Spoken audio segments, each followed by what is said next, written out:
اللہ فرماتا ہے یہ وہ لوگ ہیں جن پر ہمیشہ اللہ کی رحمتیں اترتی ہیں، جن پر اللہ تبارک و تعالیٰ کی طرف سے ہر وقت رحمتیں اترتی ہیں، اور یہی لوگ ہدایت پائے ہوئے ہیں، یہی لوگ ہدایت والے لوگ ہیں۔ اس پوری آیت کے اعتبار سے اگر میں آپ کو بتاؤں، برادران ملت اسلامیہ، السلام علیکم ورحمۃ اللہ وبرکاتہ۔ عزیزان گرامی وقار، قرآن عظیم میں اللہ رب العزت ارشاد فرماتا ہے، اور ہم ضرور تمہاری آزمائش کریں گے، تمہیں آزمائیں گے۔ کن چیزوں سے آزمائیں گے؟ تمہارا امتحان ہوگا۔ 4 چیزوں کا ذکر اس آیت میں آیا ہے۔ بشیء من الخوف، تمہیں ڈر دے کر کے کسی چیز کا، خوف سے تمہیں آزمایا جائے گا۔ والجوع، اور بھوک کے ذریعے سے آزمایا جائے گا۔ ونقص من الاموال، اور مال کی کمی کے ذریعے سے تمہیں آزمایا جائے گا۔ مال گھٹ جائے گا، فاقہ ہوگا، اس طرح سے تمہیں آزمایا جائے گا۔ والانفس والثمرات، اور کچھ جانوں کے ذریعے سے تمہاری آزمائش ہوگی۔ جانوں سے مراد کیا ہے؟ کسی عزیز کی جان چلی جائے گی تمہارے آنکھوں کے سامنے، تمہارے گھر والوں کی موت تمہارے لیے بڑی آزمائش ہے، تمہارے لیے ایک بڑا امتحان ہے۔ اور پھر آخر میں رب تبارک و تعالیٰ ارشاد فرماتا ہے، وَبَشِّرِ الصَّابِرِينَ الَّذِينَ إِذَا أَصَابَتْهُمْ مُصِيبَةٌ قَالُوا إِنَّا لِلَّهِ وَإِنَّا إِلَيْهِ رَاجِعُونَ۔ اے رسول، ان لوگوں کو بشارت دے دیں۔ کن لوگوں کو؟ ان لوگوں کو بشارت دے دیں جن کے پاس مصیبت آتی ہے تو یوں کہتے ہیں ہم اللہ ہی کے ہیں اور اللہ ہی کی طرف لوٹنے والے۔ مصیبتوں کے وقت جنہوں نے کہا انا للہ و انا الیہ راجعون، رب تعالیٰ فرماتا ہے رسول انہیں بشارت دے دیجیے۔ کس بات کی بشارت؟ کس بات کی خوشخبری؟ اولئک علیہم صلوات من ربہم ورحمہ واولئک هم المہتدون۔ اللہ فرماتا ہے یہ وہ لوگ ہیں جن پر ہمیشہ اللہ کی رحمتیں اترتی ہیں۔ جنہوں نے انا للہ و انا الیہ راجعون کہا، یہ وہ لوگ ہیں جن پر اللہ تبارک و تعالیٰ کی طرف سے ہر وقت رحمتیں اترتی ہیں، اور یہی لوگ ہدایت پائے ہوئے ہیں، یہی لوگ ہدایت والے لوگ ہیں۔ اس پوری آیت کے اعتبار سے اگر میں آپ کو بتاؤں تو پتہ یہ چلے گا، رزلٹ اس کا یہ ہے کہ مصیبتوں کے وقت صبر کرنا یہ ہدایت۔ ہدایت، اگر آپ ہدایت پر ہیں یا نہیں یہ دیکھنے کے لیے مصیبتوں کے وقت ہی آپ کو دیکھا جائے گا۔ گھر میں کسی کا انتقال ہو جائے اور پھر دیکھا جائے گا کہ تمہاری زبان سے الفاظ کیا کیا نکلتے ہیں، تم شکایتیں کن کن باتوں کی کرتے ہو، پھر دیکھا جائے گا ہدایت پر ہو یا گمراہ ہو۔ ایک روایت میں یہ بھی ہے کہ جب کسی کے بچے کا یا کسی کے بھائی کا یا باپ کا انتقال ہوتا ہے گھر میں، تو جنازہ اٹھانے سے پہلے ہی وہاں ایک فرشتہ آتا ہے۔ وہ فرشتہ گھر والوں کا معائنہ کر رہا ہوتا ہے کہ کون کون کیا کیا کہہ رہا ہے۔ رب ذوالجلال ہر چیز کی خبر رکھتا ہے، لیکن فرشتوں کو اسباب بنایا گیا ہے اور گواہ بنانے کے لیے انہیں یہ ڈیوٹی دی جاتی ہے۔ ہر ایک کی زبان سے جو نکلے ہوئے الفاظ وہ سنتا ہے اور جا کر کے رب تعالیٰ کی بارگاہ میں عرض کرتا ہے۔ اللہ تعالیٰ پوچھتا ہے کہ میں نے فلاں کے گھر سے ایک جان لے لی، ان کا عزیز بیٹا چلا گیا، بھائی چلا گیا، ماں چلی گئی، وہ لوگ میرے بارے میں کیا کہہ رہے تھے؟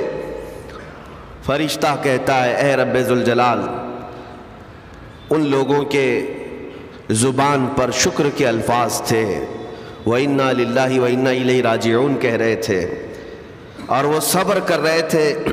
میں نے گھر والوں کے سب حالات دیکھے۔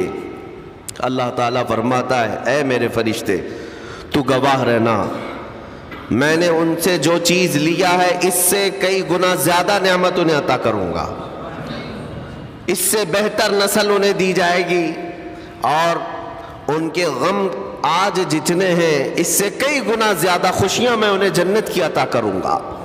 جنہوں نے میری دی ہوئی مصیبت پر صبر کیا۔ اور کوئی گھر ایسا ہوگا جس گھر سے فرشتہ جا کر کہے گا کہ مولا اس گھر والے تو بے قابو تھے، جو منہ میں آیا بکے جا رہے تھے، وہ تو یوں کہہ رہے تھے کہ اللہ کو کیا ہمارا ہی گھر ملا، ہمارا ہی بچہ جانے کو تھا، ہمارے ہی گھر میں یہ آفت آنے کو تھی۔ اس طرح کے الفاظ وہ کہہ رہے تھے اور رب تبارک و تعالیٰ کو ظالم کہہ رہے تھے۔ اللہ تبارک و تعالیٰ اپنے جلال کا اظہار فرماتا ہے، ارشاد فرماتا ہے فرشتے کو، اے فرشتے تو گواہ رہنا، انہوں نے میرے بارے میں جیسا گمان کیا اب میں ان کے ساتھ ویسا ہی سلوک کروں گا۔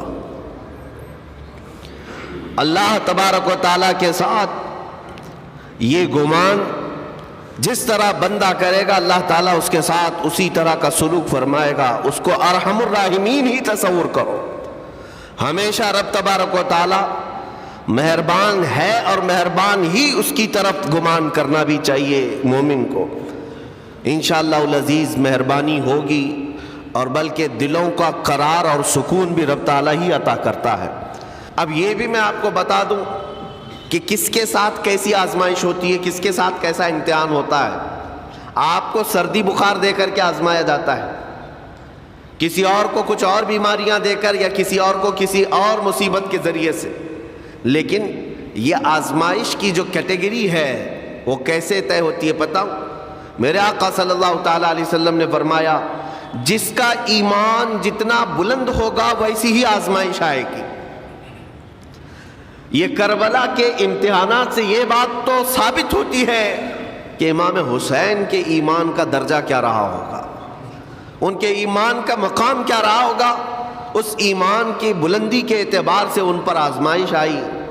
اسی لیے تو بزرگوں نے فرمایا کہ ہم میں سے کوئی بھی امام حسین کے صبر کو نہیں پہنچ سکتا۔ استقامت اور صبر یہ دو چیزیں ایسی ہیں اچھے اچھے لوگوں کے پیر ڈگمگا جاتے ہیں۔ استقامت کا مطلب ہے ڈٹے ہوئے رہنا حق پر، اور یہ سب کو نہیں مل پاتا، یہ خصوصیت سب کو حاصل نہیں ہوتی۔ یہاں پر ان حالات کے بعد میں آپ کو ایک بات ضرور کہنا چاہوں گا، مصیبتیں ہمارے گھر بھی آتی ہیں، آفتیں تکلیفیں ہمارے گھر بھی آتی ہیں، لیکن کیا ہم ان مصیبتوں کا سامنا کرتے ہیں، استقبال کرتے ہیں؟ نبی اکرم صلی اللہ تعالیٰ علیہ وسلم نے تو ارشاد فرمایا مومن کو جب مصیبت آتی ہے تو اس کے لیے وہ نعمت ہے، دو چیزوں میں سے ایک چیز ہوگی اس کے ساتھ۔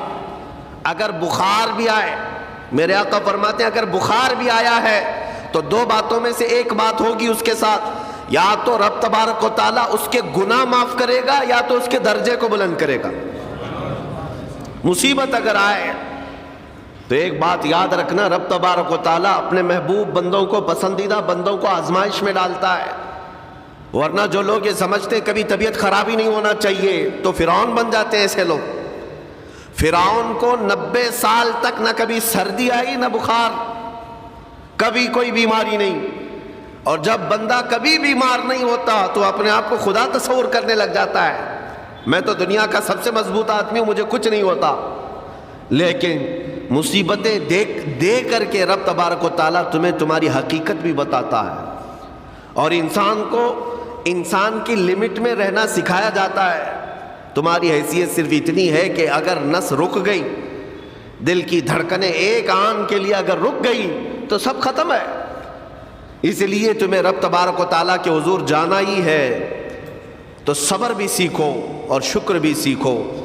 آج مصیبتیں اور آفتیں آتی ہیں تو واویلا کرنے والوں کے لیے میرا میسج ہے، اللہ تبارک و تعالیٰ تمہاری ہر بات کو دیکھ رہا ہے۔ تمہارے چیخنے سے، چلانے سے، تمہاری شکایت کرنے سے گئے ہوئے آدمی کی جان واپس تو نہیں آنی ہے۔ تمہارا عزیز ترین بھائی مر گیا، تم جس سے سب سے زیادہ پیار کرتے تھے وہ بیٹا انتقال کر گیا، مجھے بتاؤ تم 10 لوگوں میں چیخو گے، چلاؤ گے، رب تعالیٰ کے حضور بری بری باتیں بھی کرو گے تو کیا وہ گئی ہوئی جان واپس آ سکتی ہے؟ میرے عزیزو، یہ وہ حکومت نہیں ہے کہ تمہارا احتجاج کرنے پر قانون واپس لے لیا جائے۔ تمہارے سب مل کر کے پروٹیسٹ کرنے سے حکومتیں اپنے فیصلے واپس لے سکتی ہیں، لیکن وہ رب ذوالجلال شہنشاہ اعظم کا قانون ہے، وہاں نبیوں کی بھی جو روح لی گئی، وہاں پر اللہ تبارک و تعالیٰ نے اپنے محبوب نبیوں کی بھی روح کو قبض کرنے کا حکم دیا، تو کیا سب کے غم منانے سے وہ روحیں واپس کرنے کا فیصلہ کیا گیا ہے؟ نہیں میرے عزیزو، اس عالم میں، اس کائنات میں پھر کوئی ہمارے رونے چیخنے چلانے سے واپس نہیں آتا۔ ہاں غم کرنا اپنی جگہ پر ہے، لیکن غم کا شرعی طریقہ کیا ہے؟ میرے آقا صلی اللہ تعالیٰ علیہ وسلم نے بھی غم فرمایا۔ آپ کے عزیز بیٹے سیدنا ابراہیم جب انتقال کر گئے، میرے آقا کی آنکھوں میں آنسو تھے۔ حضور پاک صلی اللہ تعالیٰ علیہ وسلم کی آنکھوں کے سامنے سیدہ خدیجۃ الکبریٰ کا انتقال ہوا، حضور غمگین تھے۔ لیکن غم کا مطلب کبھی یہ نہیں ہوتا کہ اللہ کی بارگاہ میں شکایت کریں، تو نے میرے ساتھ ایسا کیوں کیا؟ یعنی تم حکم دو گے، رب تبارک و تعالیٰ کو تم مشورہ دو گے کہ کس کے ساتھ کیا کرنا ہے۔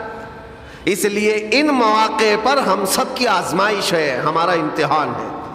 ایسے معاملات جب بھی آتے ہیں، دیکھیں میں آپ کو ایک اور باریک بات بتا دیتا ہوں۔ یہ ہم آج تقریر کر رہے ہیں، ہو سکتا ہے آپ بھی سن رہے ہیں اور اچھی طرح سمجھ رہے ہیں، لیکن خود کے گھر پر جب آ جائے تو تقریر بھی یاد نہیں رہتی، نصیحت بھی یاد نہیں رہتی، غم کا غلبہ زیادہ ہو جاتا ہے۔ ایسے اوقات میں حکم کیا ہے مومنین کو؟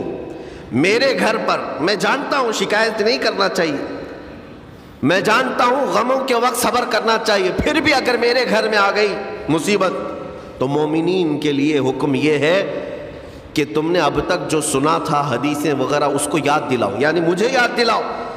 یہ مت سوچو کہ مولانا صاحب ہیں، مفتی صاحب ہیں، امام صاحب ہیں، ان کو تو سب معلوم ہوگا۔ غم کا غلبہ جب آ جاتا ہے تو اچھے اچھوں کو یاد نہیں رہتا۔ مومنین کو کہا گیا ہے کہ وہ یاد دہانی کریں، جائیں غموں کے وقت ان کی حالت دریافت کریں اور انہیں صبر کی تلقین کریں۔ ہر ایک کے لیے ضروری ہے، یہ سوچ کر کے پیچھے نہیں ہٹا جائے گا کہ یہ تو بہت جانکار لوگ ہیں، یہ بہت پڑھے لکھے لوگ ہیں، ان کو تو سب پتہ ہے۔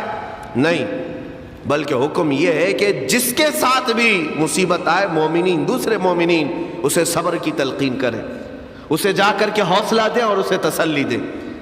اب میں آتا ہوں ان باتوں کی طرف جو لوگ مصیبتوں کو برا سمجھتے ہیں۔ ایک صحابی تھے، ان کی شادی ہو گئی، ایک صحابیہ سے نکاح ہوا تھا مدینے میں، سال بھر خوشحالی سے گزرتے رہے، بہت اچھے دن گزرے۔ سال ختم ہونے کو تھا کہ خاتون جو ہے لڑائی کرنا شروع کر دیتی، کہتی مجھے تمہارے ساتھ رہنا نہیں، مجھے طلاق چاہیے، ڈائریکٹ طلاق۔ تو اس صحابی نے کہا ہوا کیا؟ وہ صحابیہ کہتی تھی نہیں مجھے تمہارے ساتھ رہنا نہیں۔ اس صحابی نے کہا ٹھیک ہے، اگر ایسا ہی ہے تو حضور پاک صلی اللہ علیہ وسلم کے پاس چلتے ہیں، وہاں جا کر فیصلہ کرا لیں گے۔ تو صحابیہ مان گئیں، کہا چلو چلتے ہیں۔ تو دونوں چلے جا رہے تھے اپنے گھر سے، حضور پاک صلی اللہ علیہ وسلم کے دربار میں فیصلہ کروانا ہے۔ چلتے وقت راستے میں ایک پتھر سے ٹھوکر لگ گئی اس صحابی کو، اور اتنی تیز ٹھوکر لگی کہ ان کا ناخن اکھڑ گیا۔ اب وہ ان کی خاتون جو بیوی صحابیاں ہیں، وہ فوراً اپنے دوپٹے کا کپڑا پھاڑ کر کے انگلی کو باندھتی ہیں اور خون روکتی ہیں، اور اس کے بعد کہتی ہیں چلو واپس گھر چلتے ہیں۔ گھر واپس آنے کے بعد وہ کہتی مجھے طلاق نہیں چاہیے، ساتھ میں رہوں۔ کہا عورتوں کا موڈ، عورتوں کا اس طرح کا فیصلہ کیا بات ہے؟ وہ صحابیہ کہتی ہے میں نے سنا ہے کہ جب کبھی کوئی بندہ بیمار نہیں ہوتا تو اللہ اسے پسند نہیں کرتا۔ میں نے جب سے تم سے شادی کی ہے، سال بھر ہو گئے، ایک بار بھی تم کو بیمار ہوتے نہیں دیکھا۔ مجھے ایسا لگنے لگا کہ کہیں تم اللہ کے ناپسندیدہ بندے تو نہیں ہو، اس لیے میں تمہارے ساتھ نہیں رہنا چاہتی تھی۔ اب جب راستے میں ٹھوکر لگ کر ناخن اکھڑ گیا تو مجھے احساس ہوا کہ اللہ تجھے بھی پسند کرتا، میں تیرے ساتھ رہنے کو تیار ہوں۔ وہ صحابیہ تھیں۔ میرے عزیزو، اس کا مطلب یہ نہیں کہ ہم آپس میں ایک دوسرے کے بیمار ہونے کی انتظار میں رہیں۔ شوہر یہ سوچے کہ میری بیوی بیمار کیوں نہیں ہوتی، اور بیوی یہ سوچتی رہے کہ میرا شوہر بیمار کب ہوگا۔ وہ توکل کا اعلیٰ درجہ ہے۔ انتظار اور تمنا مت کرو بیمار ہونے کا، بلکہ بیماری آ جائے تو اللہ کا شکر ادا کرو، آ جائے تو صبر کرو۔